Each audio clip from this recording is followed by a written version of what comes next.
బాక్స్లు బద్దలవుతున్నాయి, బౌండరీలు దాటుతున్నాయి. పూర్తి వివరాలకు చదవండి రేపటి సాక్షి దినపత్రిక.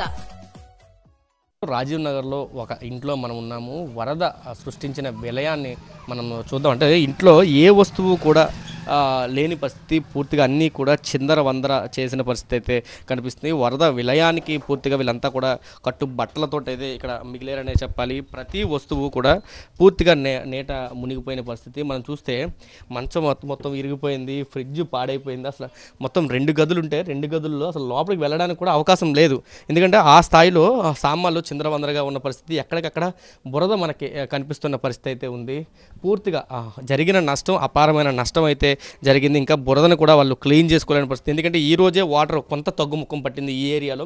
మిగతా అన్ని ఏరియాల్లో కొంత నార్మల్గా తగ్గుతున్నప్పటికీ రాజీవ్ నగర్ ఏరియాలో ఈ రోజే వరద కొంత ఇంట్లోంచి బయటికి వెళ్ళిన పరిస్థితి అయితే కనిపిస్తుంది. ఇంకా బురద మయంగానే ఉన్న పరిస్థితి. భారీ నష్టం అయితే జరిగిందని చెప్పాలి.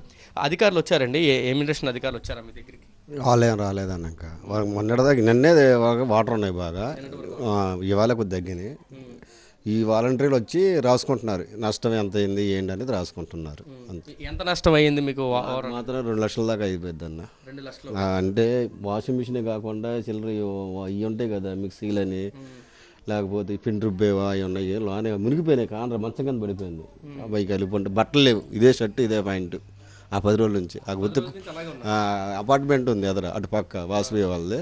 వాళ్ళు కొద్దిగా పొండండి వరదలు తగ్గిందా పొండి పర్వాలేదు అన్నారు. ఇంకా వాళ్ళు నీళ్ళు ఇస్తే బతుక్కొని ఆరేసుకొని పెట్టుకోవటం. మేము 4 అండి. మా ఆవిడకి ఈ మొన్న నుంచి జ్వరం. ఇందాక వాళ్ళ తమ్ముడు వచ్చి హాస్పిటల్ తీసుకెళ్ళాడు. పిల్లలేమో ఇంకా రావట్ల భయపడుతున్నారు. మీ 2 రోజులు ఆగండి అని. ఊహించారా ఇంత ప్రళయం? లేదు ఇది నాకు ఇది 2వ సారి. ఇంతకుముందు వచ్చిన పెళ్ళైన కొత్తలో వచ్చింది, కాలకాడికి వచ్చాయి మామూలుగా మంచం దాకా వచ్చి ఆగిపోయినాయి. అదొకటి ఆదివారం కాబట్టి ఏమైందంటే అందరూ నిద్రలో ఉన్నారు.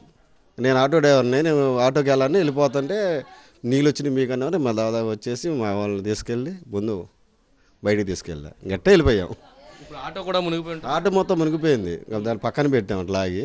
మాత్రం ఆటో మొత్తం మునిగిపోయింది, ఏమీ లేదు.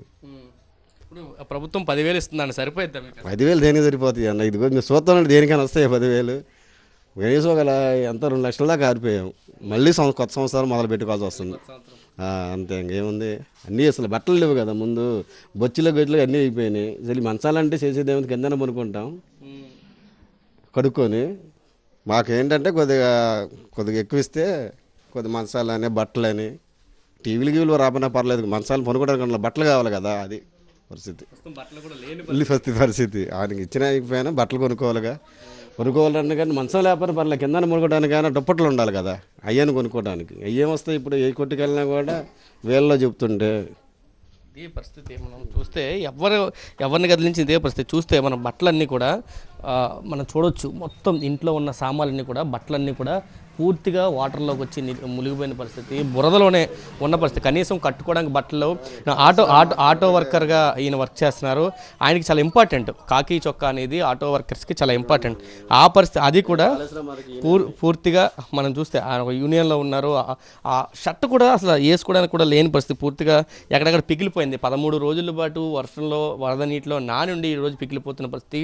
కట్టుకున్న బట్టలతోనే ఆయన దాదాపు 10 రోజులుగా ఇక్కడ నివాసం ఉంటున్నారు. ఫ్యామిలీ అంతా కూడా ఇంట్లోకి రావడానికి భయపడుతున్న పరిస్థితి అయితే రాజీవ్ నగర్. ఇది ఒక హౌసే కాదు, దాదాపు ఈ ఏరియాలో ఉండే అన్ని హౌసులు. అంటే రోజువారీ కూలీకి వెళ్ళి పని చేసుకుంటే కానీ గడవని బ్రతుకులు వీళ్ళందరూ ఇవన్నీ అద్దెలల్లో వేలకు వేల అద్దెలల్లో ఉంటున్నారు. ఆ రోజు పని చేసుకుంటే ఇల్లు గడిచే పరిస్థితి. ఇంట్లో ఉన్న సర్వస్వం కోల్పోయిన పరిస్థితి. 2-3 లక్షలు ఒక్కొక్కరికి నష్టం వాటిల్లింది. దాన్ని ప్రభుత్వం ఆదుకోవాలంటూ కూడా వాళ్ళు కోరుతున్న పరిస్థితి అయితే రాజీవ్ నగర్ ఏరియాలో ఏ ఇంటిని ఏ గడపని కదిలించినా ఇదే దృశ్యాలు మనకు కనబడుతున్నాయి. ఇదే ఆవేదన అయితే మనకు వ్యక్తం అవుతుందని చెప్పొచ్చు. కెమెరా పర్సన్ సంతోష్తో కలిసి సురేంద్ర, సాక్షి టీవీ, రాజీవ్ నగర్ నుంచి.